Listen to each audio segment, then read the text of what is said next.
Party. This is your pre-show for the National Wrestling Alliance's POWERRR.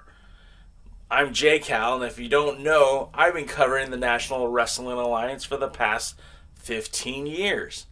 I have a blog. It's called The Alliance, at TheAllianceBlog on social media, but we're on alliance-wrestling.com, which is your number one source for news and information for the National Wrestling Alliance.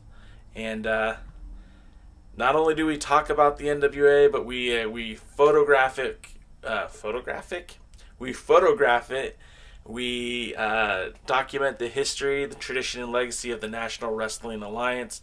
Not only do we comment on the POWERRR television show that airs on YouTube on Tuesdays at 6:05 Eastern, 3:05 Pacific, but each week we do this pre-show talking about the NWA and the things that are going on in the National Wrestling Alliance. So, without any further ado, you might notice if you've watched this show before, I'm a little bit on the muted side, and guys, I'm going to be honest with you, there's been kind of a hard day for me. I've got some bad news with my family, and I don't want to get into too much right now because I don't feel like getting into too much right now. But just to let you guys know, your boy Jay isn't 100% today, and that's okay. Things will be fine. But it's didn't get the best news I was looking for today. I do want to say hi to our friends that are watching on YouTube. I see Speakertron is officially on. If you guys have comments that you want to put in on the show, type them right away. We're here on, right now, we're tri-casting. We're here on Twitch TV, YouTube.com, and Instagram. So I'm feeling pretty confident about that. If you're new to the show, you could also follow us on all social medias at TheAllianceBlog, and that's Facebook, Twitter, YouTube, Twitch, TikTok, Instagram, Twitter, if I didn't already say that. So yeah, we're worldwide when it comes to social media, and if we're not on it, it probably isn't worth being on. It's not where the cool kids are. So let's talk about the NWA.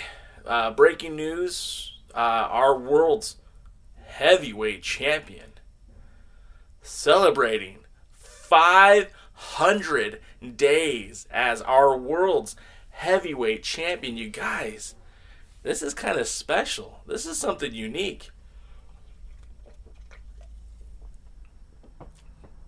When you talk about the NWA and you talk about the myriad of champions that they've had over the past 71 years, the guys that are on this wall, like, Dory Funk Jr., Tim Storm, Jack Stane, Satoshi Kojima, Blue Demon Jr., Dan the Beast Severn, Colt Boom Boom Cabana, Scrap Iron Adam Pearce, a veritable who's who of the NWA. Nick Aldis is now rising to the cream of the crop of champions. Being a champion for over 500 days is very significant. It's very meaningful. Now remember, he initially won the NWA World's Heavyweight Championship on December 9th, 2017 at the Combat Zone Arena for CZW. He defeated Tim Storm in, the house that ECW built. And it's something should be said about winning a title in that crowd, but more importantly, that the way he was able to win the championship and hold that championship and to elevate a title that, let's be honest, the NWA World's Heavyweight Championship means a lot to me as a fan of professional wrestling, but to the average viewer, it doesn't mean a whole lot. The 10 pounds of gold is synonymous with names like Ric Flair, Dusty Rhodes, Harley Race, Jack Briscoe, but creme of la creme, right, Dr. Hollywood? It's synonymous with this legacy, with Dan the Beast Severn, with Scrap Iron Adam Pearce, with Colt Boom Boom Cabana, Steve Corino, Mike Rapata, Sabu, Chris Candido. Maybe some of these names aren't as relevant to you, but they are to me. And they represent a rich history of the National Wrestling Alliance. AJ Styles, Christian Cage, Ron the Truth Killings. I mean, there's so much legacy behind those names that have held that 10 pounds of gold. And now you're looking at a man, this man in particular, who has held that title now for 500 days. That's something remarkable, and it's not something that happens very often these days in the world of professional wrestling. It just doesn't. So, hats off, kudos to this man for holding that belt for 500 days. And again, we all know it's part of the NWA's master plan. It's part of the National Wrestling Alliance goal to bring respect, prestige, and legacy to the National Wrestling Alliance. Nick Aldis wasn't chosen by mistake. A lot of thought went into picking him to be their world champion, and he's represented the NWA very well on 4 different continents. Being the first NWA champion to defend in China. Being the first NWA champion to hold more than 10 matches in the UK. I mean, he's defended that title more in the UK than some NWA World Heavyweight Champions defended in the United States. Defending the title in Canada, the United States, England, Australia, and he's going to have the opportunity to defend that title in Puerto Rico against Carlito Caribbean Cool. So, yes, 500 days as champion, Mr. Nick Aldis, this one's for you.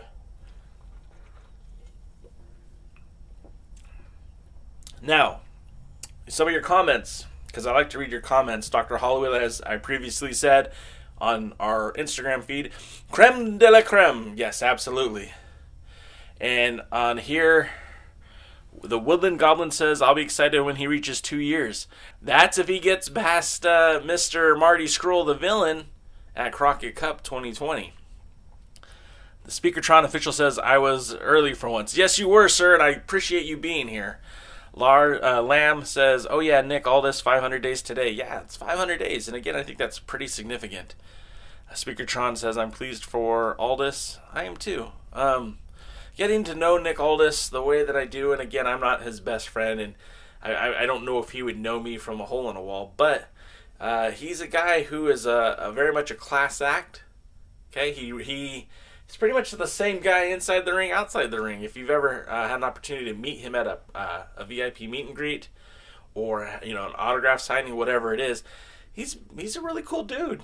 I'm not gonna say he's humble, because he's not, but he's definitely a very cool dude, and I think he represents the NWA very well.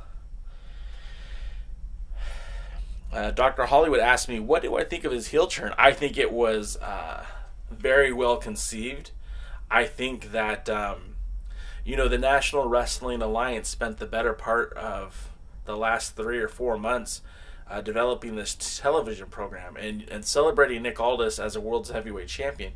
If you guys are familiar with the 10 pounds of gold, we know that Nick Aldis had never been straight up a babyface and had tendencies to be kind of a heel all along.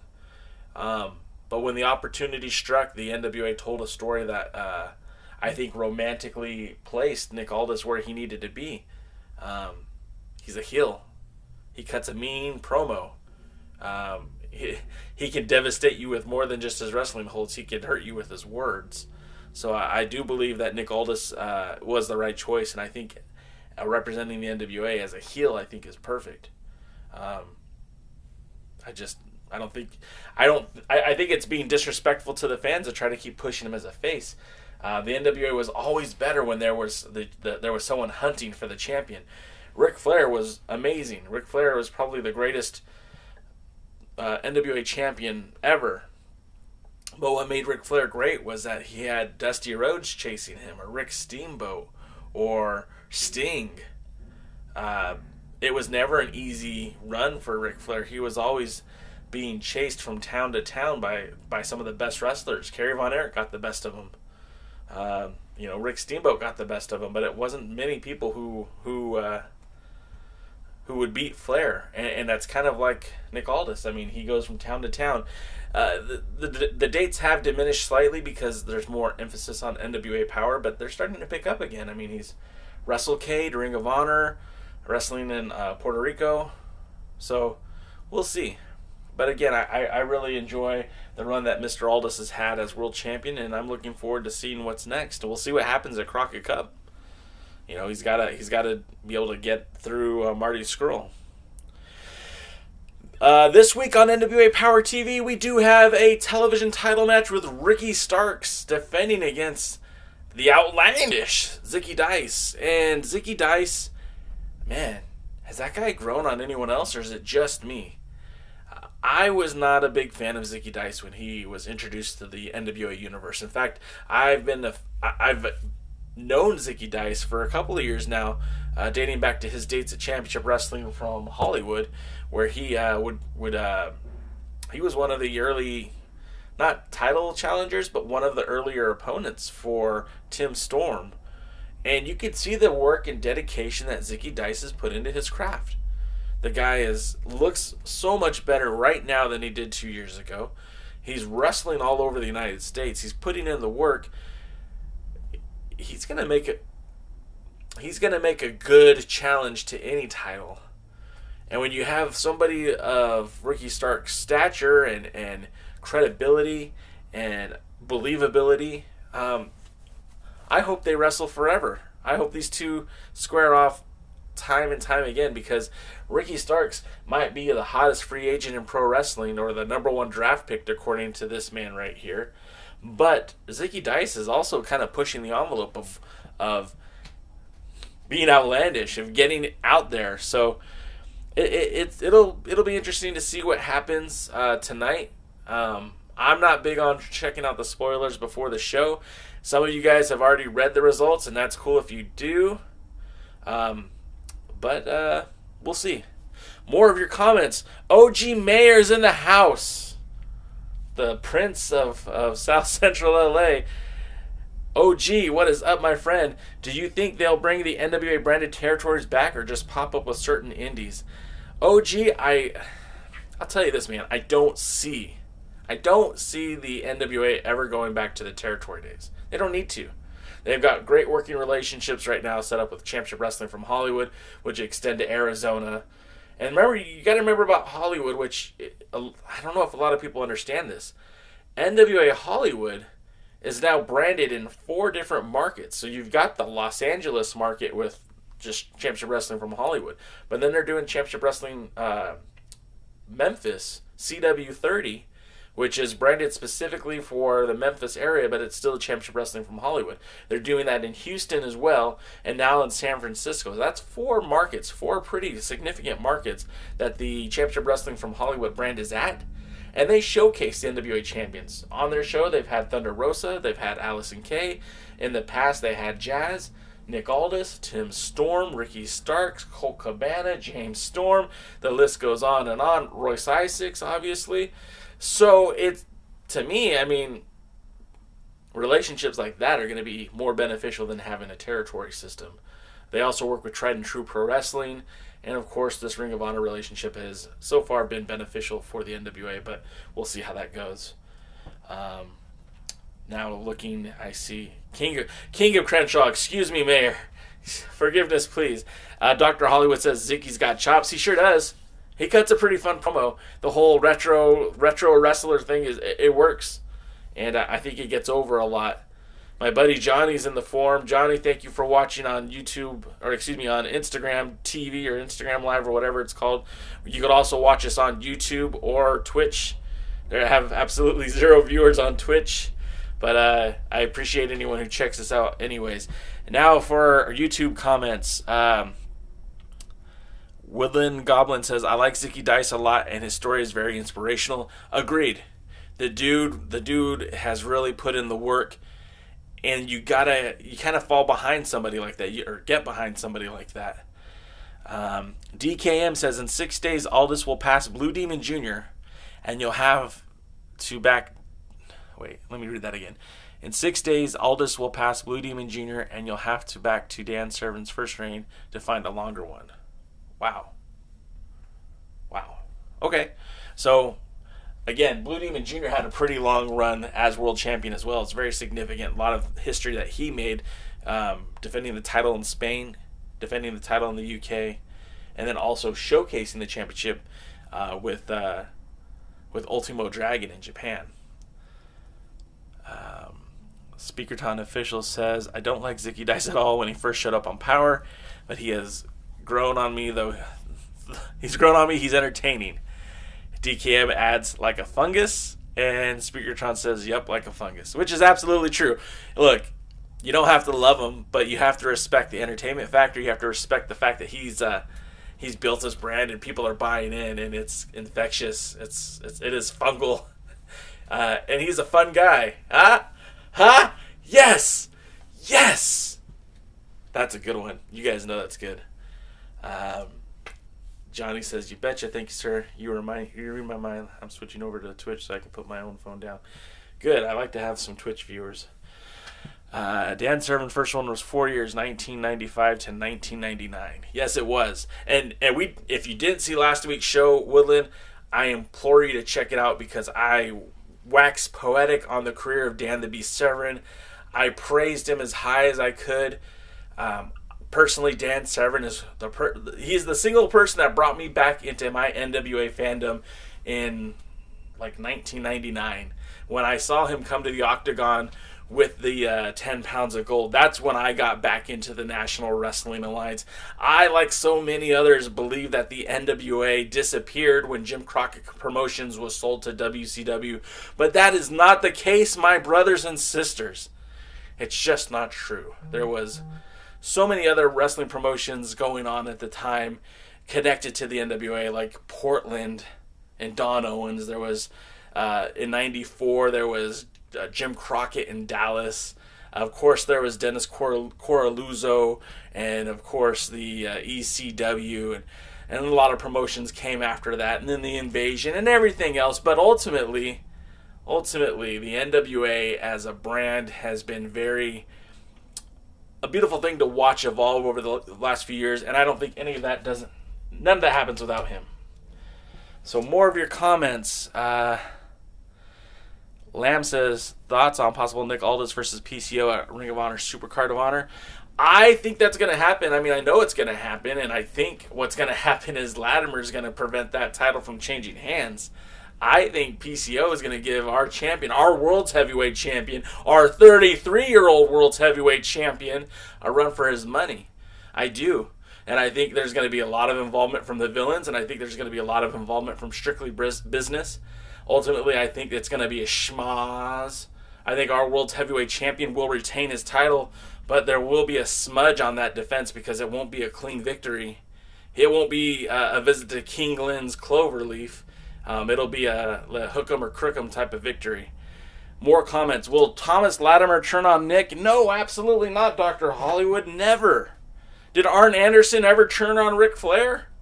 No. Because he knows his role. That's his best mate. That was the best man at his wedding. They competed in TNA together. They competed in Pro Wrestling Noah together. No.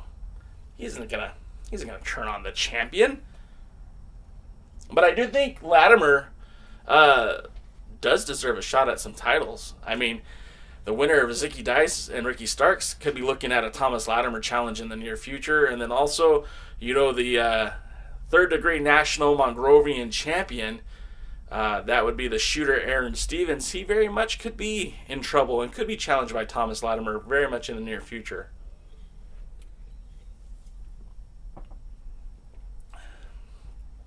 So, something that our champion, our dear friend Nick Aldis, said recently, which kind of got a few people up in arms, and I would like to hear your guys' take on this. It was posted on Twitter and in other avenues that Nick Aldis, he had an interview where he mentioned the Japanese style of wrestling. Now, what he said specifically was, and I think he used a poor choice of words, and he even admitted that it was going to turn into clickbait, in which it did. Somebody did run with the article and made it into a clickbait article, but essentially said that he believed that wrestling fans tend to fetishize, am I saying that right? Never said that word out loud before. Fetishize Japanese pro wrestling. and that it's not the end-all be-all when it comes to professional wrestling, and he thinks that the American wrestling fan in particular puts too much emphasis on what happens in Japan as to focus on the product that's in front of them, bringing up to the point that Mr. Sorry guys, I'm being distracted here.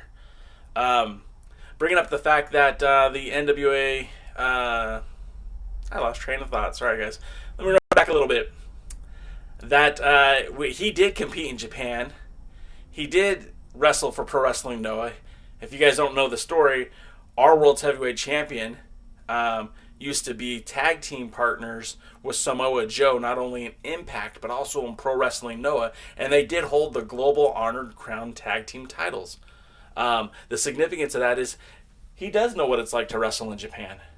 If you guys remember, he's actually wrestled in India as well with Ring Kaking. But to the point about the fetishizing of Japanese wrestling, it's a different sport. And as Nick Aldis pointed out, it's a lot stronger of a sport. It's tougher. You're more likely to get hurt in the ring in Japan. And that the fan reaction is very minimal. So you don't know if what you're even doing is getting over with the crowd that's there watching it. And that the American fan says, oh, if it doesn't happen in Japan, it's not really pro wrestling. Which, again, is not true, but you guys should check out the article. Maybe I'll put a link to it here in the video. But ultimately, there was some backlash for Nick saying that, hey, Japanese wrestling is great. What's your problem with Japanese wrestling? And I don't think the problem is anything with Japanese wrestling. I don't think that's what he was implying. I think what he was saying is that there's good wrestling right here in the United States. There's good wrestling in the United Kingdom right now. And not everything has to be filtered through New Japan Pro Wrestling or All Japan Pro Wrestling to make it significant. But I will point out a couple of facts. I will point out a few things. We have some more. We have comments on Twitch. We have a viewer on Twitch. We'll get to you in just a second, sir. Or ma'am. AJ Styles, probably one of the most celebrated professional wrestlers in the last 20 years. He made his mark in Impact Wrestling, competed in WCW in its dying days, wrestled in the NWA pretty exclusively before Impact, but really gained super notoriety being in Japan and the Bullet Club. Let's be honest. That's what made him valuable and viable to the WWE when they brought him in and were able to program him directly into the World Heavyweight Championship picture. A lot of guys that came directly from Japan with a higher raised stock. So, for what it's worth, what do you guys think? I'm going to read some comments right now. First, JJ Edison 75 says he agrees with Aldis, saying that American fans fetishize Japanese wrestling. And even though he says that, he is a fan of strong style. That's pretty good. Dr. Hollywood here on Instagram says that, well said, Nick. So that's two people who are agreeing with Nick. YouTube, what do you guys say? I don't like the comments about Aldis. Comments on the Japanese crowd at all because he didn't get it. He didn't get it about the crowd. They are not loud as other crowds because you have to earn their respect. So Lamb brings up the fact that the crowd's responses are related to whether the fans respect you or not. That's a good point, Lamb. He didn't get over Noah run at all. They were only excited about Samoa Joe was back in Noah. Hey, I'll be honest, if I was in that crowd and I saw Samoa Joe with whoever, I'd be excited too. Samoa Joe, for you guys that don't know, is a product of Southern California Pro Wrestling. All right, SCU, yeah. He's a SoCal guy. He's a SoCal guy that wrestled, for 0-1 with Hashimoto and, oh gosh, I'm forgetting everyone's name right now, but we'll just say Hashimoto, former NWA World's Heavyweight Champion. In fact, at one point, there was supposed to be a title match between Hashimoto and Samoa Joe for that NWA World's Heavyweight Championship, and it didn't come into fruition because Impact Pro Wrestling happened. But during that time, after his time in 0-1, Samoa Joe started competing in Ring of Honor, became one of the most dominant champions of Ring of Honor history. After Ring of Honor went to Impact Pro Wrestling, became the king of the X Division, literally destroyed the entire division. And it was too late by the time he wrestled for the Impact Heavyweight Championship, was no longer affiliated with the NWA. But Samoa Joe is one of those guys I would have loved to see as a member of the NWA. and ultimately never got his just due. I think he should still be more celebrated than he is, and maybe WWE is starting to recognize that now, but I don't think he's going to have a WrestleMania main event anytime soon. So more with you guys over here on Twitch. And he, JJ Edison 75 says, strong style too, but they do it. Example, everyone calls the IWGP title a world title, but it's rarely defended, let alone in Japan and in the international wrestling. The IWGP title has never had the word world on it. So how could everyone feel like it's a world title? Hey, that's a great point, JJ. That's a great point. The International Wrestling Grand Prix Championship, that's IWGP. So how can you call that a world title? That's a good point. Let's see. Speakertron says PCO and Latimer would have a great feud, or a feud would be good. Could be good. I think it'd be great. So I don't know. I had someone reach out to me about those comments, and they were kind of upset about it because they do enjoy the puroresu style. And they actually have gone to Japan and celebrated those wrestling matches. Have been to all, Wrestle Kingdom, and has been to the All Japan events and New Japan events. And he didn't like those comments either. So I guess you guys didn't like him very much as well. And JJ says, sorry about his spelling. His phone is on crack. Hey, that's okay. Or no, not on crack, is cracked. Sorry, JJ. And then Michael Manning says, NWA POWERRR. Guys, you guys are, I gotta be honest, I had some bad news before the show started. My mind is still in another place right now. But you're doing such an amazing job at picking me up, and I really appreciate it. I really do, guys. This show, I do this for fun. I'm not getting rich making these videos. Hardly anybody watches them, but it's awesome that at least right now there's about 15 of you guys checking us out on 3 different platforms. So I do appreciate you very much. Getting back to NWA POWERRR, what's the card? Does anybody know what's going on tonight? I just know that we're supposed to have a TV title match, and I'm honestly looking forward to that. Ricky Starks has done a pretty good job of defending the title, and I really think that Ricky Starks is underrated as a champion and as a wrestler. I would like to see him branch out a little bit from the NWA. I'm hoping that Ring of Honor spotlight might shine down on him. I kind of wish that Ricky Starks would just join the Strictly Business group, because I really feel like he's not getting the recognition he deserves.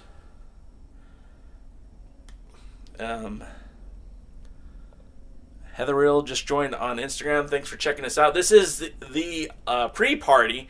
That is, we're pre-partying the NWA POWERRR that airs on YouTube at 6:05, which is in basically about 30 minutes. And what we do here is we talk NWA, the National Wrestling Alliance. That's all we do here.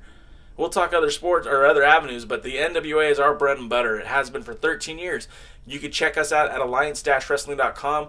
And if for everyone that's watching here, you can check us out on other venues of social media. TikTok is where I'm putting a lot of emphasis right now, creating a lot of content for there, but also on Instagram. You guys are already watching. Twitter, Facebook, and of course YouTube, Twitch. You guys are all checking it out right now.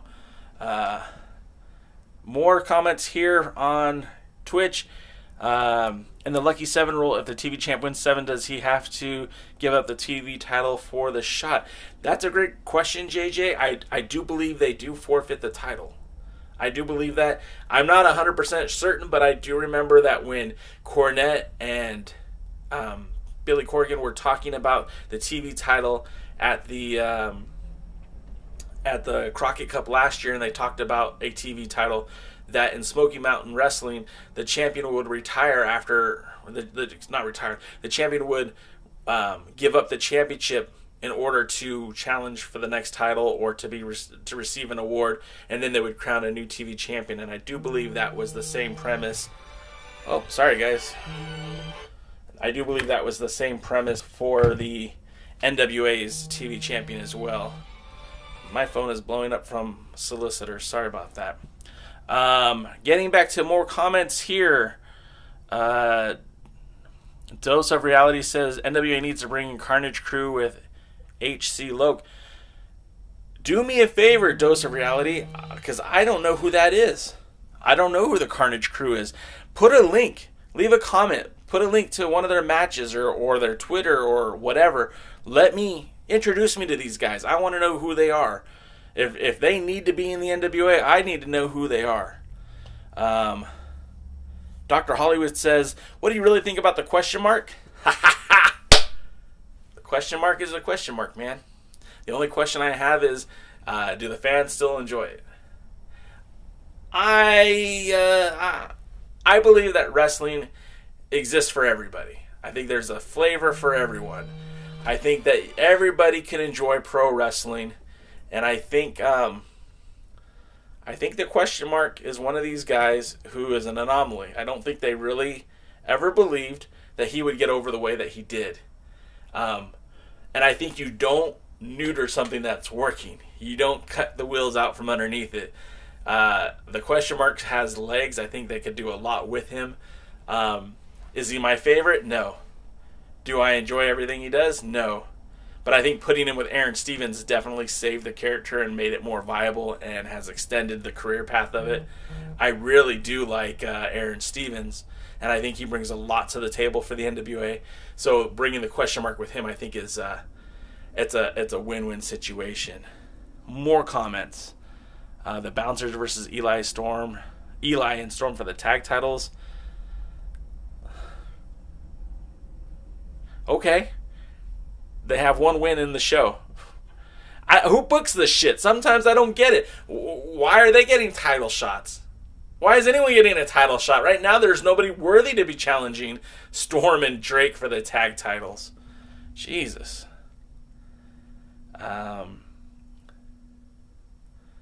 Speaker Tron says, respect you, J. Cal. We have to do what we love. Yeah, man. I mean, look. Wrestling has always been something I've loved ever since I was a little kid. I grew up on the WWF. I grew up with the NWA.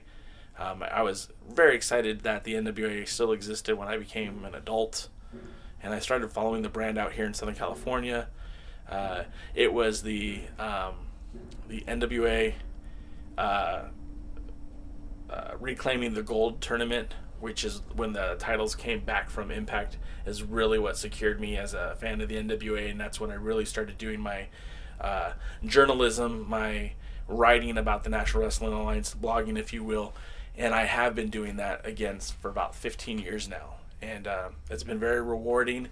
I've made a lot of great relationships doing it, but ultimately I feel most beneficial to you guys when you check out the articles and you're reading the articles and we're all loving the NWA together. It was a godsend when Billy Corgan bought the NWA, because where it was just a few months before that announcement was not somewhere that I wanted it to be, and I wasn't really a fan of what was happening with the brand.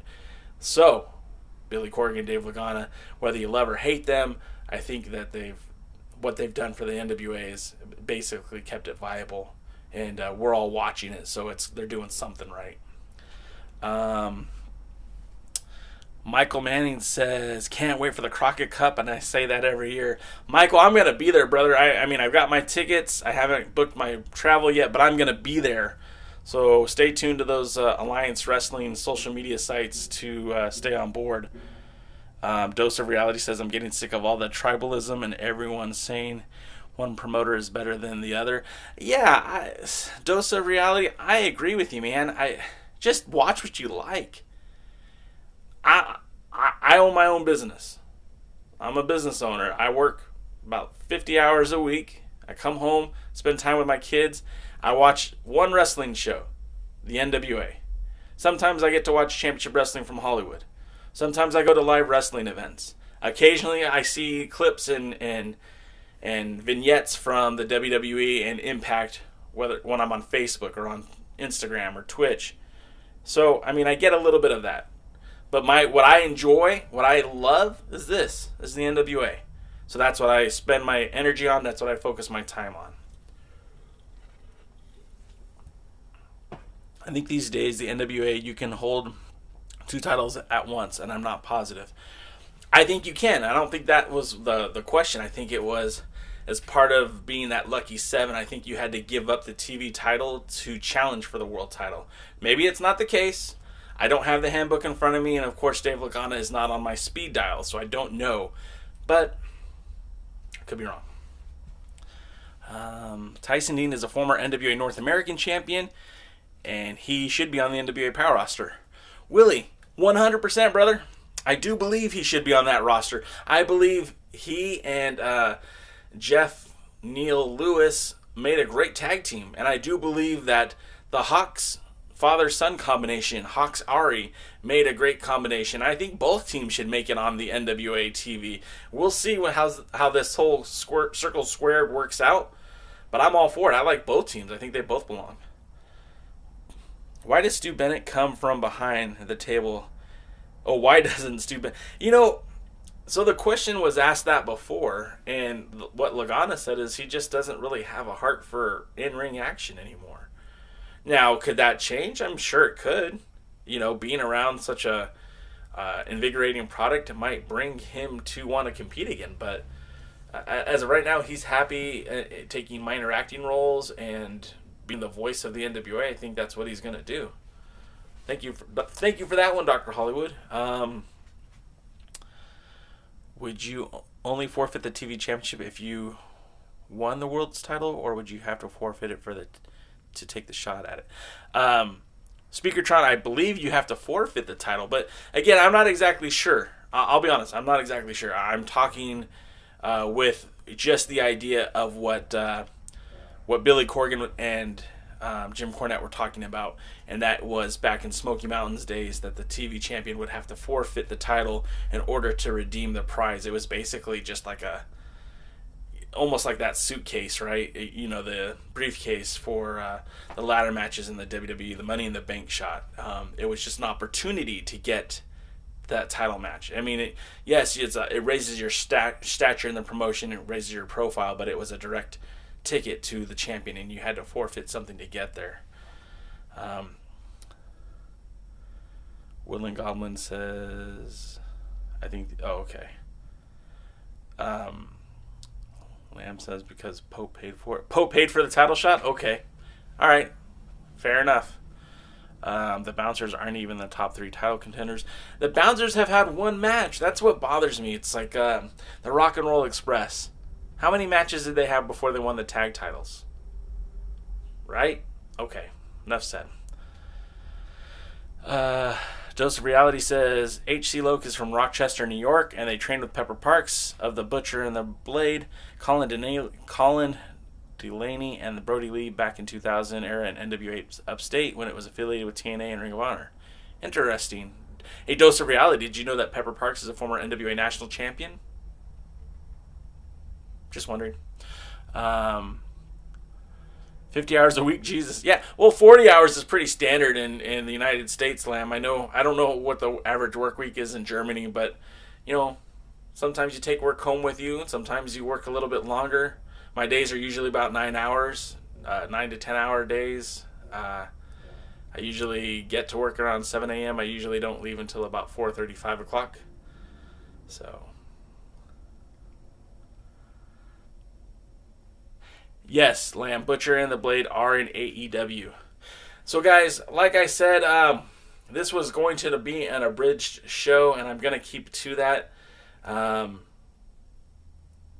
going to ask for prayers or anything, but if you guys have positive thoughts, positive vibes, I'd appreciate you sending them my way. It's been a very tough day today, and hopefully I'll hear some good news later. But I really do appreciate you guys coming on here, taking time out of your day to check this show out, to talk with me about wrestling. It was a much appreciated distraction of the day, and I do appreciate it.